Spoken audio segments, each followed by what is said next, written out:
Hello, Frizzle Frontier. These are the 24 books that I need to read in 2024. A lot of them are going to be published in 2024, but we've got a few backlist titles that I have my eye on as well, and we're going to be talking through these in publication order. So starting with the backlist titles, working our way into the ones that I am looking forward to being published in 2024. So first, a callback from 2011, 𝐂𝐇𝐀𝐏𝐄𝐑𝐒.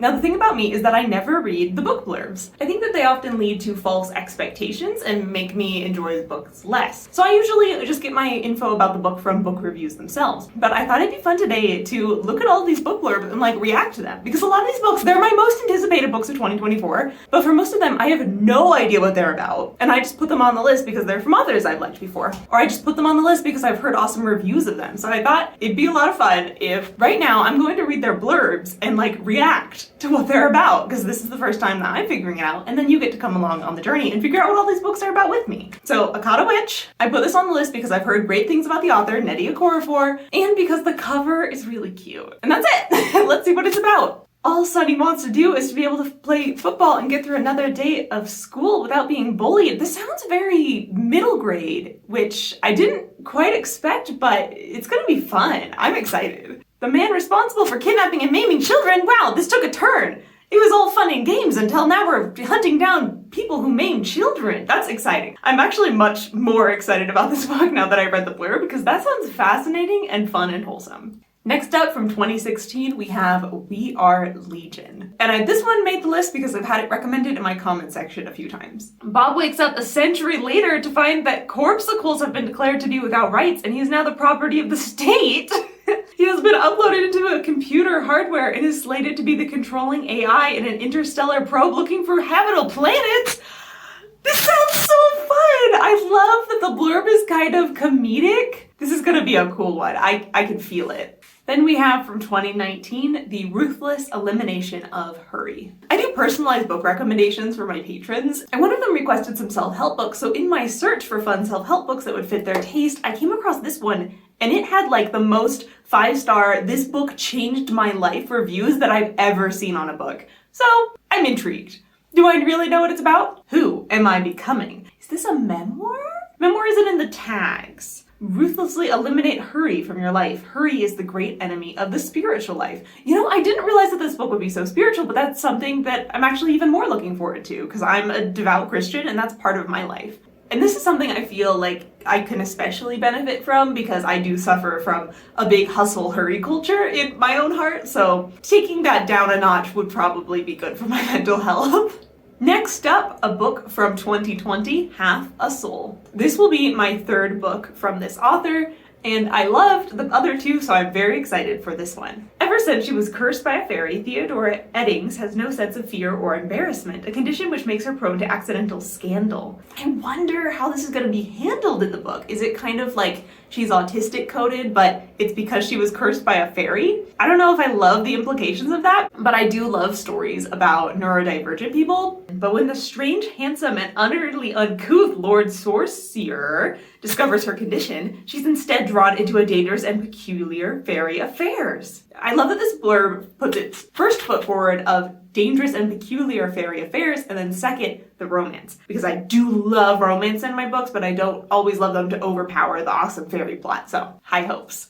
Also from 2020, we have 𝐂𝐇𝐀𝐏𝐿. This America has been shaped dramatically by the magic, monsters, knowledge, and legends of its peoples, those indigenous and those not. 𝐂𝐇𝐀𝐏𝐿 lives in this slightly stranger America. She can raise the ghosts of dead animals. Her beloved cousin has just been murdered. Oh, it is getting dark. I love the cover too. All of these ghost dogs. It's beautiful. One of the things that makes me pause about this blurb is that it first starts with the setting and then gets into the character. And I hope that this doesn't represent that the book is going to be more setting focused than character focused, because I don't love those types of books. But this is why I don't usually read book blurbs. I don't even bother reading them before I go into the book because it often just gives me poor expectations for the book that makes my experience worse. So I'm doing a big sacrifice for you guys reading these beforehand. Then we have A Drowned Kingdom. Now, I might be misremembering this, but I put this book on the list because I saw an interview with the author where he was talking about some of his motivation for writing this book was he wanted to have a fantasy book with some interesting religion and spirituality in it. And that's something that's dear to my heart and something that I often see reflected well and poorly in fiction, but I especially love it when it's done well, so I'm kind of seeking out those kind of books. Let's see if the blurb matches that. Once second prince, what? Of the might, like the person was once the second prince of the mightiest kingdom in the known world. Okay, that's poorly written. I don't like how it's all capitalized, because then I thought it was all one name of something. With his single god binding his knights chivalric oaths. Okay, yeah, so there does seem to be some spirituality here with paladins. That's fun. They will have to carve out a new kingdom on this mysterious continent, a continent that has for centuries been ravaged by warlords compete. This blurb is so hard to read aloud. They needed some more people to proofread this because so many of these sentences are just like word soup and way too long and difficult grammatical structures, you know? This is why I don't bother reading them. So many of them are bad. But with kingdoms fated on the edge of spears, alliances and pagan magic, betrayal, doubt, and dangers await him at every turn. Like, it's another sentence that is just like, what is happening? Is the kingdoms are fated on the edges of spears, alliances, and pagan magic, betrayal, doubt, and dangers? But then it says, and dangers await him at every turn. You know, like, what is the verb in this sentence? Is it fated? Is it await? What is this list? I'm glad I confirmed that this book does have themes of spirituality, because that makes me more interested, but this is the worst written blurb so far. Very hard to parse. But still on the list of my most anticipated books of 2024. I think it's going to be good. Then we have Amok. I admit, the only thing I know about this book is that it's got a fun cover, and I saw that and I was just like, yeah, let's do it. Anyway, I love the motion, I love the colors. What is faith except hope in desperation? Oh, another spirituality book? Didn't even expect that. That's fun. Whilst his father, Sultan Simpson, flaunts the strength despite his blatant defiance of the temple and the priest's visions of coming doom. Then the prophecies come true. Fascinating. I'm even more excited for this one now. Next up, a 2022 release, Bloodmarked. So this is book 2 in the Legendborn cycle, and I was hoping to put book 3 on this, but it's not coming out in 2024. It seems like 2025. So, book 2 it is. I've read book 1 in this series. I'm very excited to read the next one. Okay, a lot of this blurb is spoiling book 1 of the series, so we're not gonna actually pop it up. But this ending part is interesting. If Bree has any hope of saving herself and the people she loves, she must learn to control her powers from the ancestors who wielded them first without losing herself in the process. That does sound like an interesting conflict. Next, we are into the 2023 releases now, Blood Over Bright Haven. I read another book from this author, The Sword of 𝐂𝐿𝐇𝐀, which I loved, but I had some serious disagreements with the way that the book was constructed. So, kind of excited, kind of nervous to read another book from this author. Let's see what it's about. Ugh, another long one. Blurb shouldn't be this long. An orphan since the age of 4, Siona has always had more to prove than her fellow students. Her colleagues will stop at nothing to let her know that she is unwelcome, beginning with giving her a janitor instead of a qualified lab assistant. Is there going to be a love plot with this janitor? Please, please? But neither Siona nor her peers realizes that her taciturn assistant was once more than a janitor before he mopped floors of I would have preferred if this next sentence was about how hot the janitor was, honestly. A standalone dark academia. I haven't really read many dark academias. We'll see if I like it. Then a 2023 release by A Silver Thread. I've read a handful of books by this author and I loved all of them, including some that were in this same extended universe of books. Oh, and my husband already read this one and he loved it and is begging me to read it. People still think fairies are nothing but stories, and that's exactly how the fairies like it. She's a changeling, a fairy monster made just human enough to dupe unsuspecting parents while fairies steal their real child. This is fascinating. We're from the perspective of a changeling? I love it. I'm even more excited about this book. The blurb is a little too long. Another 2023 release, The 7-Year Slip. I read another romance by this author this year. Loved it! Very excited for this one that has even higher average rating. But let's see what it's about. So Clementine forms a plan to keep her heart safe, stay busy, work hard, find someone decent to love, and try to remember to chase the moon. And then she finds a strange man standing in the kitchen of her late aunt's apartment, a man with kind eyes and a southern drawl and a taste for lemon pies, except he exists in the past, 7 years ago to be exact. Honestly, I feel like a little less excited to read this book after that blurb. Like, the blurb didn't catch me in any way.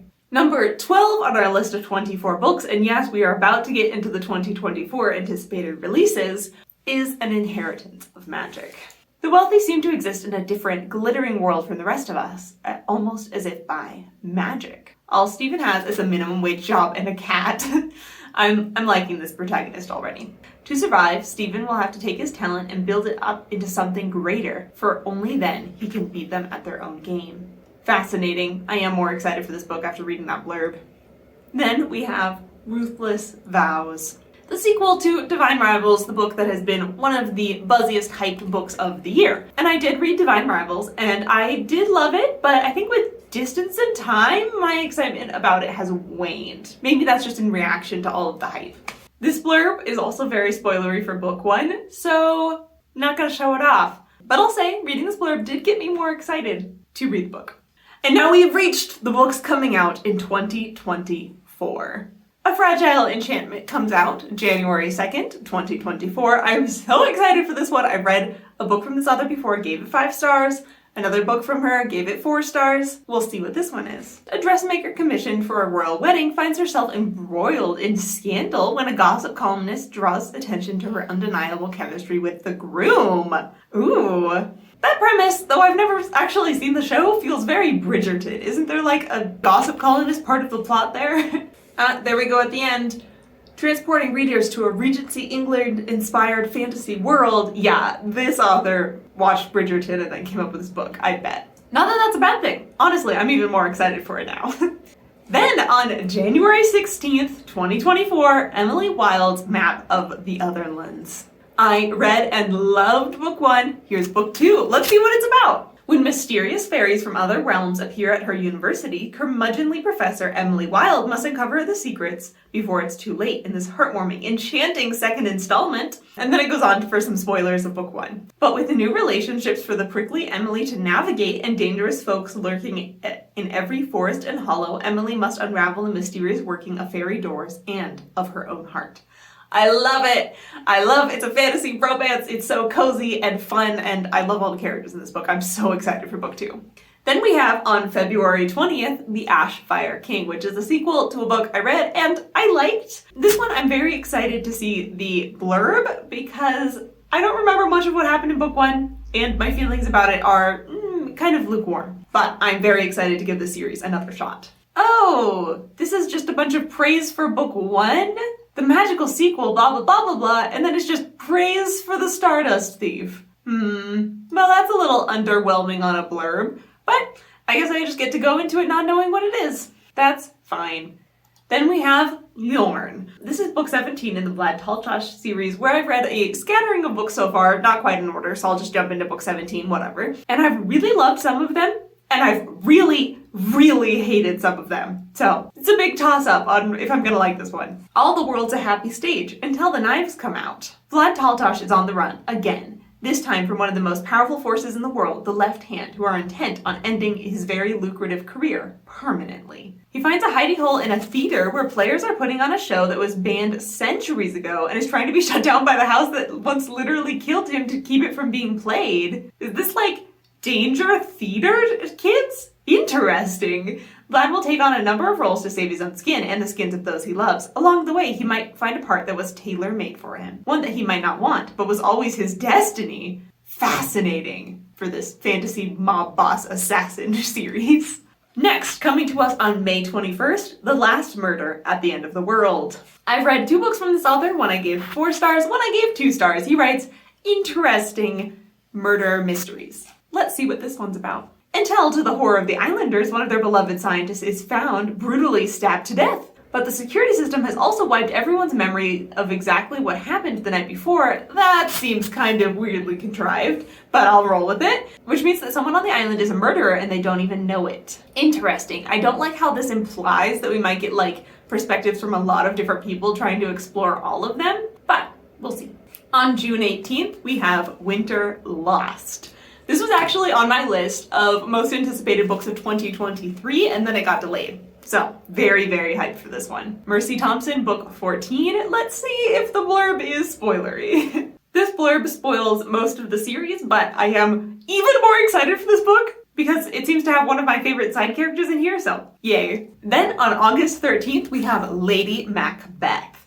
I've read 2 books from this author before. One, which I gave 5 stars, one which I gave 4 stars. I'm intrigued. I've never actually read the Macbeth play or seen it performed, so I have no idea what the story's about. Let's see. Fair is foul, and foul is fair, which reimagines Shakespeare's play and gives Lady Macbeth a voice, a past, and a power that transforms the story men have written for her, perfect for fans of Circe and Wolf Hall. I wonder if I should read Macbeth or watch like a movie adaptation of it or something first before reading this book, or if it'd be better just to go in blind. Let me know in the comments what you think. On September 10th, we have Silverborn. This is book 4 in the Nevermore series, and I'm gonna opt out on reading the blurb for this one because I haven't read books 2 or 3 yet because I was waiting for book 4 to be closer so I didn't have to wait so long between books. But book 1 was exceptionally cute and fun, and I'm very excited to read books 2 and 3 in preparation for book 4 closer to September 10th. Then, without an official release date, but probably coming in late 2024, Knights of Wind and Truth, which is Stormlight Archive number 5. And the blurb is just a quote from the author in 2020 saying that this book's probably coming in 2023, so yeah, we'll see. Then we have the Curse of Shambhala series, book 3, which according to the author's website is coming 2024, but I can't find a blurb for it anywhere. But I'm very excited because I loved books 1 and I really am obsessed with book 2. If this one comes out in 2024, I am picking it up in 2024. And lastly, of the 24 books I needed to read in 2024, this is the longest bet, 12 months, which is Dresden Files book 18. Now, there's lots that I actually do know about this book because I follow Dresden Files fandom a lot, but all of it would be like spoilers for the book. So here's all I know about when's the next book coming. The author helpfully put this little loading bar on his website. When's the next book? And right now it says 12 months is loading at 26%. So that means the book isn't yet written,